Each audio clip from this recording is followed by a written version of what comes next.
My sister screamed that she was expecting my husband's child, and my entire family blamed me. As simple as that, as unfair as that.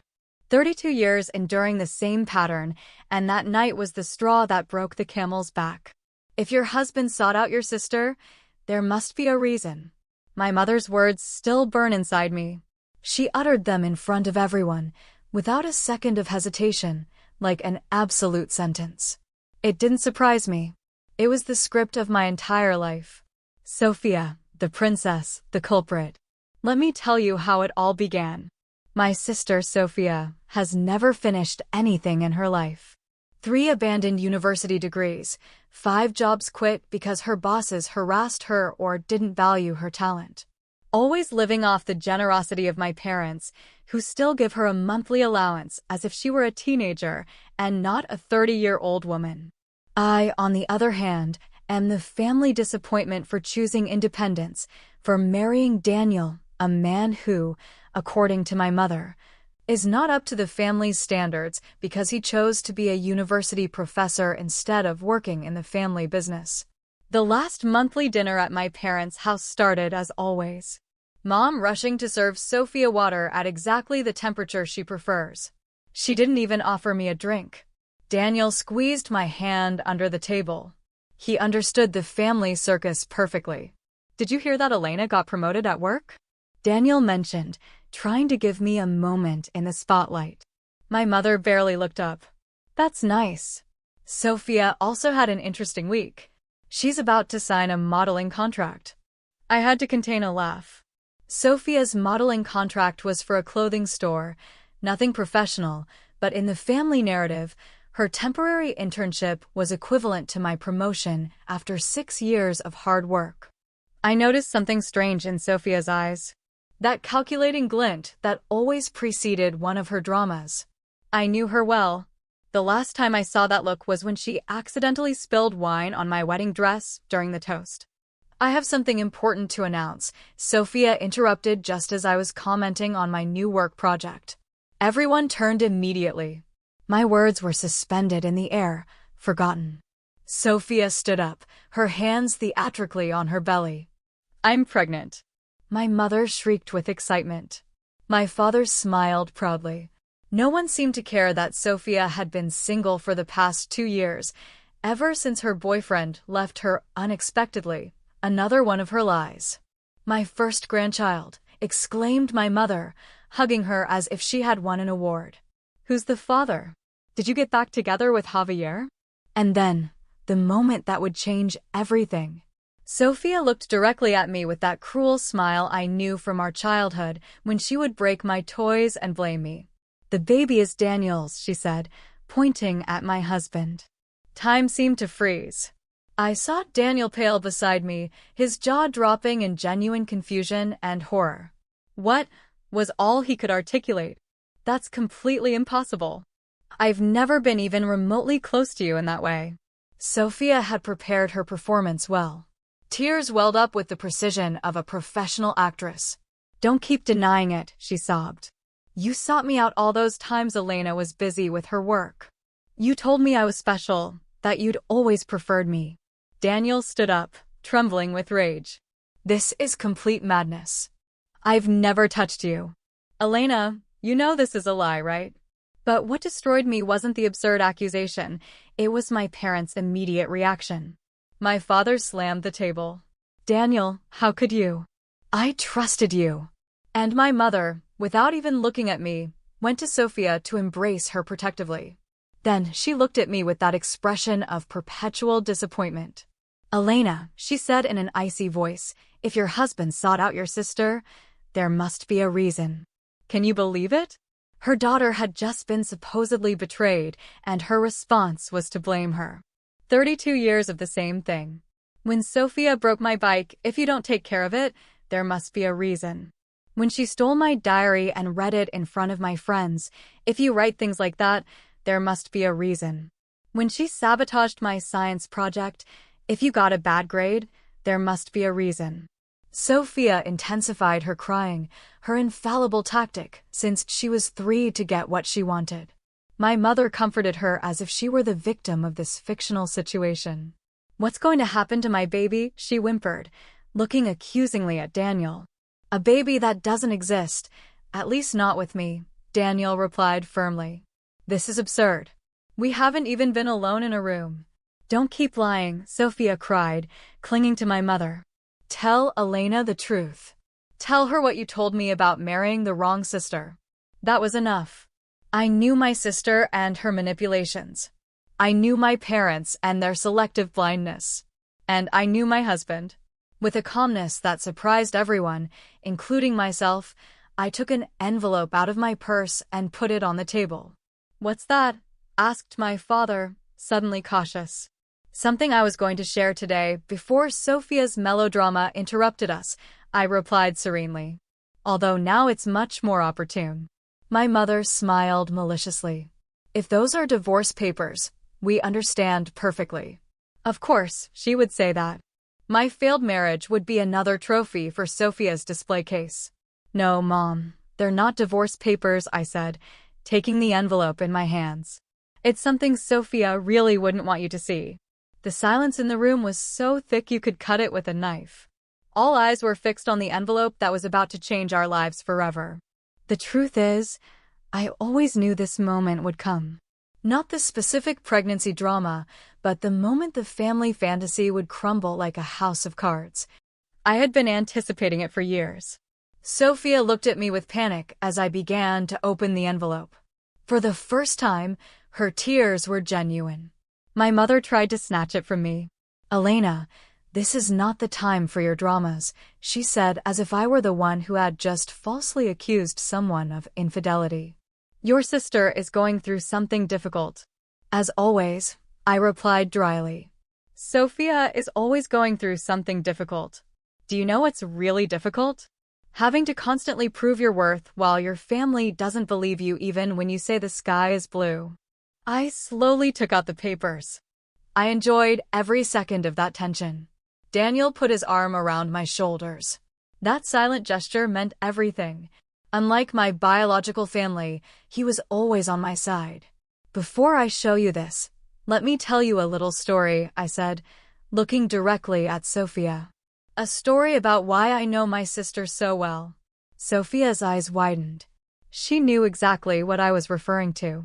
3 months ago, Daniel and I started to notice strange behavior from Sophia, I continued. Inappropriate messages.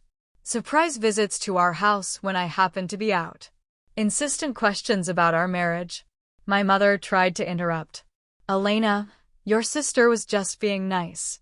No, Mom, it wasn't kindness, I cut her off firmly. Want to see what it was? Here it is. I placed screenshots of messages on the table. Messages that she had sent to Daniel for months. Insinuations. Inappropriate photos. Attempts at seduction that he always politely rejected. This is taken out of context, Sophia stammered, her face pale as wax. My father took one of the screenshots. Sophia, did you really send this? For the first time in my life, doubt crossed his face. Not about me, but about his precious favorite daughter. Daniel rejected every advance, I continued relentlessly. He showed me every message. Together, we decided to understand what was really going on. Sophia stood up abruptly. Those screenshots could be manipulated. You two could have fabricated them. Why would we do that? Daniel asked calmly. What would we gain by inventing something like this? To cover up your infidelity, she replied, though her voice wavered. My mother predictably jumped to her defense. It's true, they could have manipulated those images to protect themselves. I looked at her with infinite weariness. Not even faced with the evidence could she believe me. Then this won't convince you either, I said, taking the second document out of the envelope, although it's quite definitive. It was a medical report. I put it in the center of the table so everyone could see it. My father took it first. His eyes scanned the lines, stopping at the conclusion. His expression changed completely. What is it? Asked my mother, snatching the paper from him. It's Daniel's medical report, I explained as she read. An analysis confirming that he had a vasectomy 5 years ago, before we met, and a recent analysis confirming that it's still effective. Daniel is sterile.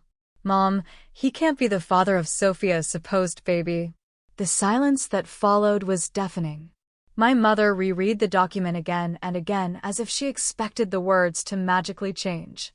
This could be fake, she finally said, though without conviction. You can call the doctor, Daniel replied calmly, pointing to the phone number on the letterhead. You can verify it right now if you want. Sophia looked like she was about to faint. Her lie was crumbling before her eyes. I don't understand, said my father, genuinely confused. Daniel, why did you get a vasectomy before you got married? Because I've never wanted biological children, Daniel replied sincerely. I've always preferred the idea of adopting. Elena knew this from our first date. My mother looked at me, horrified, as if I had just confessed to a crime. For her, giving up biological motherhood was incomprehensible. Did you know? She asked me. Of course I knew, I replied. Daniel was completely honest from the beginning. I don't want biological children either. We share that vision of life, but... My mother stammered, unable to process this information. Why didn't you tell us? Would you have listened? I asked, raising an eyebrow. Or would you have tried to convince me that I was ruining my life, as with every decision I've made? My father stared at Sophia, who had fallen silent. Sophia, he said, in a voice I had never heard him use with her, are you really pregnant? It was the moment of truth. All eyes in the room were on her. I saw the calculation in her gaze, maintain the lie or confess. Tears started welling up again. I am pregnant, but not by me, Daniel clarified firmly. No, she finally admitted. It's not yours. My mother let out a small, stifled cry. Whose is it then? Asked my father. And there it was, the third document from my envelope. I took it out slowly. We wanted to talk to you about this today, too, I said. When we noticed Sophia's strange behavior, we hired a private investigator. Sophia's face turned to pure terror. You wouldn't dare. Sophia has been seeing a married man, I continued, ignoring her. Jorge Mendez has 3 children and a wife who knows nothing about this relationship. The investigator photographed them together multiple times over the past 6 months. I placed some photos on the table. Sophia with a middle-aged man in clearly romantic situations. When Jorge found out about the pregnancy 3 weeks ago, he told Sophia that he wouldn't leave his family for her, I explained. He suggested she have an abortion. She refused. He cut off all communication. How do you know all this? Asked my father, visibly shaken. I took out the last piece of evidence, an audio recording. I played it on my phone. It was Sophia talking to a friend. So I've decided Daniel will be the official father. Elena has always been the family's favorite, but when I tell them her perfect husband got me pregnant, everyone will take my side. My parents will force her to forgive him to keep the family together. Daniel will have to support me financially. It's the perfect plan. I stopped the recording. My mother had dropped her wine glass, staining the white tablecloth she cared so much about. My father was looking at Sophia as if she were a stranger. And Sophia finally ran out of acts. This is illegal, she finally said. You can't record me without my consent. It was her only defense. No denial, no explanation, just legal technicalities. Actually, your friend Veronica gave us permission to use this recording, Daniel said. She was tired of your manipulations, just as much as we were. The final betrayal. Her usual accomplice had switched sides. I can't believe it, said my mother. Her voice was barely audible. Sophia, how could you do something like this? Do you believe me now? I asked bitterly. After 32 years, do you now have doubts about your perfect daughter? My father seemed to have aged suddenly. Elena, we didn't. I interrupted him. Don't try to justify yourselves. My whole life I've had to prove my innocence, while Sophia was automatically believed. Today is no different. I stood up. Daniel did the same. Sophia is pregnant, I said, looking directly at her. That's true. She was going to need support, but not at the cost of destroying my marriage and my dignity.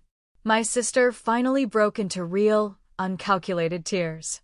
She had lost her plan A, to have Jorge take responsibility for the paternity, her plan B, to deceive everyone by saying Daniel was the father, and now she was facing the reality of her situation. I didn't know what to do, she confessed between sobs. Jorge abandoned me. I don't have a stable job. I can't take care of a baby alone. For the first time all night, I felt a flicker of compassion. Not because she deserved my pity, but because she was finally seeing the reality of the situation. Sophia had never learned to face the consequences of her actions. My parents had disabled her with their overprotection. You're right about one thing, I said as I gathered my things. You can't do it alone. But the solution was never to destroy my life to save yours. The silence that followed my words was unlike any family silence I had ever experienced before. It wasn't the uncomfortable silence when I said something inappropriate at a gathering. It wasn't the disapproving silence when I announced a decision that contradicted their expectations. It was the silence of the naked truth, impossible to ignore or manipulate. My mother was the first to break it, but her voice no longer had its usual authoritarian tone.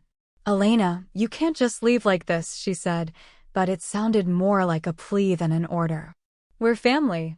Families solve their problems together. I stopped at the door and turned slowly. Family? I asked with a calmness I didn't know I possessed. For 32 years, I've been the outsider in this family, the one who has to constantly prove her worth, the one who never gets the benefit of the doubt. Today, I had to present forensic evidence for you to believe me. That's family to you. My father, for the first time, seemed genuinely ashamed. We never wanted you to feel that way, he murmured. We just wanted to protect Sophia because she was always. More what, Dad? I challenged him. More fragile? More needy? Or simply your favorite? He didn't answer. There was no answer that could erase decades of favoritism. Sophia was still crying, but her crying had changed. It was no longer the manipulative crying of always. It was the crying of someone facing the consequences of her actions for the first time in her life. I'm sorry, she said between sobs. I didn't know what to do. I was desperate. I looked at her directly. You're always desperate, Sophia. It's your permanent state, and you always find a way to turn your desperation into my problem. Daniel squeezed my hand, reminding me that I wasn't alone, that I would never be alone again. You have a big problem to solve, Daniel continued, addressing my parents. Sophia is really pregnant and needs support, but that support can't come at the expense of Elena or me. My mother approached Sophia protectively, her natural instinct still intact. Of course we'll support her, she said. She's our daughter. We're both your daughters, I pointed out. But only one has received that unconditional support her entire life. My father came closer to me, attempting a conciliatory gesture that I subtly rejected. Elena, please. I know we've made mistakes, but we can fix this. We can be better. I looked him in the eye, searching for sincerity. For the first time, it seemed like he was really seeing me. Maybe you can, I conceded. But it won't be today, and it won't be at my expense. I turned to Sophia, who had shrunk in her chair. I don't hate you, I said, surprising her. In fact, I pity you. You were never taught to fend for yourself. You never had to face consequences. And look where that's gotten you. What am I going to do? She asked in a small voice, like the little girl our parents always saw in her. For a moment, I remembered the sister I once loved. Before family dynamics turned us into rivals, before favoritism poisoned our relationship. You're going to grow up, I replied firmly. You're going to take responsibility for your decisions. You're going to be a mother, and that means putting someone else ahead of yourself, perhaps for the first time in your life. I can't do it alone, she whimpered. You won't be alone, I said, looking meaningfully at my parents. You'll have the support you've always had, but I won't be part of that equation, for now. Daniel and I headed for the door. My mother took a step towards us. When will we see you again? She asked. And, for the first time, I saw fear in her eyes. fear of really losing me. I don't know, I answered honestly. I need time. I need to heal. And you need to reflect on the damage you've caused with your favoritism. I'll call you tomorrow, my father said, almost pleadingly. Don't, I replied. I'll contact you when I'm ready. With that, Daniel and I left my parents' house. The night air had never been so refreshing. For the first time in my adult life, I felt like I was truly breathing. In the car, Daniel took my hand. I'm proud of you, he said simply. The tears I had held back all night finally flowed. They weren't tears of sadness or anger. They were tears of liberation. You know, I said, wiping my eyes, when we decided to get those medical tests a month ago, I never imagined we'd end up using them like this. Daniel smiled. Life has strange ways of working. We were going to use that report to explain our decision to adopt eventually. Instead, it became our definitive proof against an outrageous lie. I laughed through my tears. We drove in silence for a moment, processing everything that had happened. Do you think they'll ever change? Daniel finally asked, referring to my parents. I don't know, I replied honestly. 32 years of patterns are hard to break, but today they saw for the first time the real consequences of their favoritism. Maybe that will mean something. And Sophia? I sighed deeply. Sophia has a mountain to climb. She's pregnant, without a partner, without a stable job, and for the first time, she won't be able to manipulate her way out of a problem. Part of me feels sorry for her, but another part knows this was inevitable. Daniel nodded understandingly. What do you want to do now? I looked out the window, watching the city lights go by. The world kept turning despite our family drama. I want to live in peace, I said finally. I want to build our future without the constant shadow of my family. I want to be judged on my own merits, not in comparison to Sophia. And maybe someday when we've all healed enough, we can try a different kind of relationship, one based on mutual respect. Daniel smiled. That sounds like a good plan. Just then, my phone vibrated. It was a message from my mother. Please reconsider. Your sister needs you. I turned it off without replying. For the first time in my life, my emotional well-being would be my priority. 6 months have passed since that night. Many things have changed. Others remain the same. My parents call me regularly, though I only answer occasionally. Each conversation is a small step towards rebuilding something that was perhaps never truly healthy. It's a long road. Sophia gave birth to a girl 2 weeks ago. According to my parents, she's trying to change. She got a stable job, is attending therapy, and wants me to meet my niece. I'm not ready for that yet. Daniel and I have started the adoption process. It's complex, slow, and emotionally demanding, but it's our chosen path, not one imposed by external expectations. Sometimes I think about that night, about that envelope that changed our lives. It wasn't my intention to expose Sophia in that way. Originally, we were going to use that medical report to announce our decision to adopt.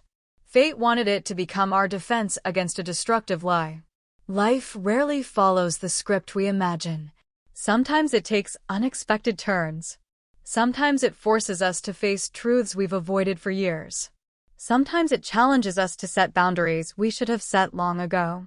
To everyone reading this and recognizing similar patterns in their own families, it's never too late to break the cycle. It's never too late to demand respect.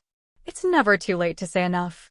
Sometimes a simple envelope can hold the key to your emotional freedom.